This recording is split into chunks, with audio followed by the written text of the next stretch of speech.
হিন্দু মানুষই জামাত করে, কেন করবে? এই সমস্ত সেখান থেকে করতেছে, ইন্ডিয়া থেকে। আপনি নির্বাচিত হলে দাকব ভোটের উন্নয়নের জন্য কি কি করবেন, কি পরিকল্পনা? আমি এখানে প্রথমত রাস্তাঘাট, স্বাস্থ্য ব্যবস্থা, তারপরে শিক্ষা ব্যবস্থা, তারপরে চিকিৎসা ব্যবস্থা থাকবে ভালো, আর মজবুত বেড়িবাঁধ, টেকসই বেড়িবাঁধ ব্যবস্থা করা, আর বেকারদের বেকারত্ব ভাতা ব্যবস্থা করা হবে। এই অঞ্চল তো পিছিয়ে আছে, ধরেন এখানে নদী ভাঙন আছে, সেই ব্যাপারে লবণাক্ততা আছে, আর কোনো আলাদা কোনো পরিকল্পনা না, এখানে এই এলাকা পিছিয়ে আছে, দেখছি, আমি এসে দেখছি যে এলাকা পিছিয়ে আছে। এখন এই এলাকায় একটা নদী ভাঙনের জন্য টেকসই বেড়িবাঁধ দরকার একান্তই। এখানে আমি নির্বাচিত হতে পারলে এই ব্যবস্থা আমি করব, টেকসই বেড়িবাঁধের ব্যবস্থা আমি আগেই করব, যাতে এই এলাকার জনগণ ভালোভাবে চলতে পারে। রাস্তাঘাট এমন এমন জায়গায় দিয়ে আমি গেছি যে জায়গায় দিয়ে মোটরসাইকেলও চলে না, তারপরেও আমাকে যেতে হয়েছে।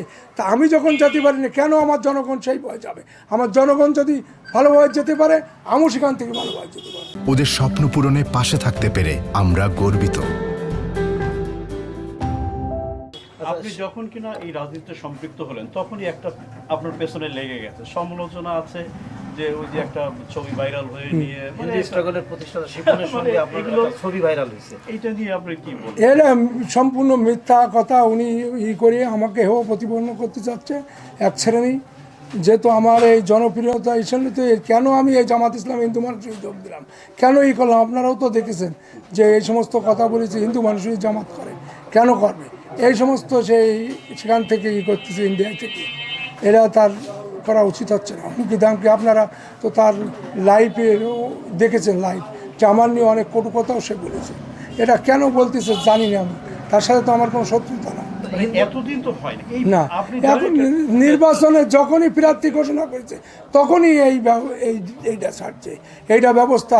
তারপর লাইভে এসে অনেক অকথ্য ভাষায় গালিগালাজ সেই করছে, কেন করছে জানি না। শিপন কি আপনার পুরো পরিচিত? না, পূর্ব পরিচিত বলি না, মোবাইলে কথা হতো। তারপরে একদিন তার সাথে গেলাম, দেখা করলাম, অথচ কথা বললাম, অথচ এই করার পরে সে এইভাবে ব্ল্যাকমেল করবে, এটা তো আমি জানি না। এটাকে আপনি একদম ব্ল্যাকমেল বলছেন? হ্যাঁ, অবশ্যই।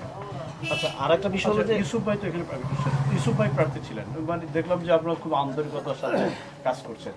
মানে এই যে ইউসুফ ভাইকে চেঞ্জ করে আপনাকে দিয়েছেন, এটার পিছনে নেপথ্যে কি আছে? মানে এখানে আপনার ভোট ব্যাংক আছে এরকমই কিছু? মানে না, কোনো ভোট ব্যাংক নাই, এর খালি হিন্দু মুসলমান সবাই মিলেমিশে কাজ করবে। আর জামাতের কমিটমেন্ট, বড় কমিটমেন্ট। জামাতের যেখানে প্রার্থী ঘোষণা করার পরেও, বদলি করার পরেও বিদ্রোহী প্রার্থী হয় না। জামাতে এরম কোনো রেকর্ড নেই অতীতে, আর এখনও থাকবে না। জামাত সুসংগঠিত দল, সুশৃঙ্খল দল। জামাত কখনো বিশৃঙ্খলা সৃষ্টি করে না। জামাত যেখানে প্রার্থী হয় সেখানে বিদ্রোহী প্রার্থী হয় না। বাংলাদেশে এরম কোনো নজির নাই। আচ্ছা, আপনার একটা মানে শোরগোল আছে বা আলোচনায় আছে সামাজিক যোগাযোগ মাধ্যমে যে নারায়ণচন্দ্র চন্দ্রের সঙ্গে আপনার ঘনিষ্ঠতা ছিল। এটা সম্পূর্ণ ভুয়া, মিথ্যা, বানোয়াট কথা। এরম যদি থেকে থাকে একটা প্রমাণ দেখাক, একটা ভিডিও দেখাক যে না, তার সাথে আমার সখ্যতা ছিল। সম্পূর্ণ সে আমাকে কণ্ঠসা করে রেখেছিল আওয়ামী লীগ সরকার আমলে। তাহলে আপনার বাড়িতে আগুন দেওয়ার কোনো ঘটনা ঘটেছিল এই প্রেক্ষাপট পরিবর্তনের পরে, 5ই আগস্টের পরে? আগুন দিয়ে না, ভাঙচুর করেছিল। কারা করেছিল এটা? এটা দুর্বৃত্তরা করেছিল। এটা আমার থানায় জিডি করা আছে, পরবর্তীতে জানা যাবে কারা করেছিল। এখনো ওইটার কোনো না।